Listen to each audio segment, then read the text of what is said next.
बापाଙ୍କ मृत्यु पर भी पैतृक संपत्ति रे झीओंकर अधिकार रहे कि नहीं जानतु कौन कहे आईन। आसंतु एही विषय रे भारतीय आईन कौन कहिछि सविशेष जानिबा। पैतृक संपत्ति कौन?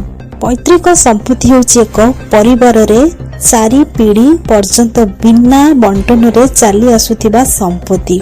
उदाहरण स्वरूप जेजे बापांक ठारू बापा और तापरे नाती पर्यंत आसुथिबा संपत्ति को पैतृक संपत्ति कहा जाए।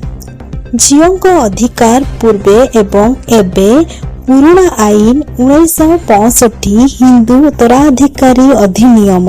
एही आईन रे झीओ माननकु पैतृक संपत्ति रे अधिकार दिया जाई नथिला।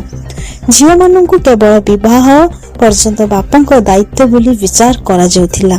2005 संशोधन 2005 मसीहा रे हिंदू उत्तराधिकारी अधिनियम रे एक बड़ परिवर्तन हैला।